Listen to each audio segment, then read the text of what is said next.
Are we sure we know who this really is? Come with me as we research it together. In Isaiah chapter 14 verse 12 it states, "How you have fallen from the Shamayim, O Halal," that being Lucifer or Satan, son of the morning star. You have been cut down to the ground, you who laid low the Gentiles. In Mark chapter 10 verse 18, the Redeemer states, "And he said to them, I saw Satan falling out of the Shamayim as lightning." In 2 Corinthians chapter 11 verse 14 to 15, it states, "And I wonder, for Satan himself masquerades as a messenger of light. It is not surprising then, if his servants also masquerade as servants of righteousness, whose end shall be according to their works." So that raises a question then. How is it that Hashatan, that being the accuser, is able to masquerade as a messenger of uprightness, or that being a messenger of righteousness? Come with me, and I will show you. Claiming to be wise, they became fools, and changed the esteem of the incorruptible, instead of saying Elohim, I'm going to say Allah, into the likeness of an image of corruptible man, and of birds, and of four-footed beasts, and of reptiles. Therefore Allah gave them up to uncleanness, in the lusts of their hearts, to disrespect their bodies among themselves, who changed the truth of Allah into the falsehood, and worshipped and served what was created rather than the Creator, who is Baruch forever. Amen.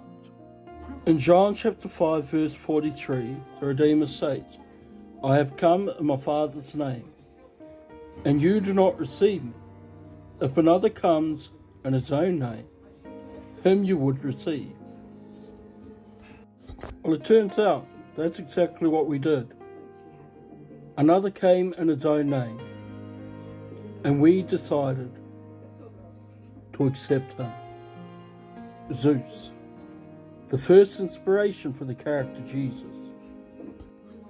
Years down the track, Caesar Borgia continued to be the influence, the inspiration for JC.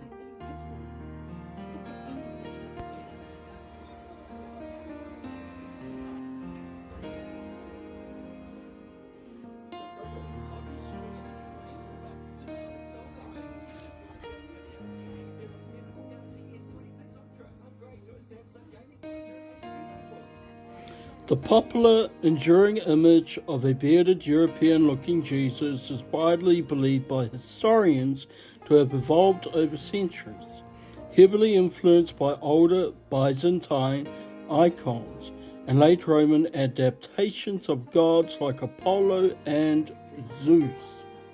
However, a highly popular conspiracy theory suggests that the likeness of Caesar Borgia, the illegitimate son of Pope Alexander, was used by Renaissance masters, most notably Leonardo da Vinci, to depict Jesus.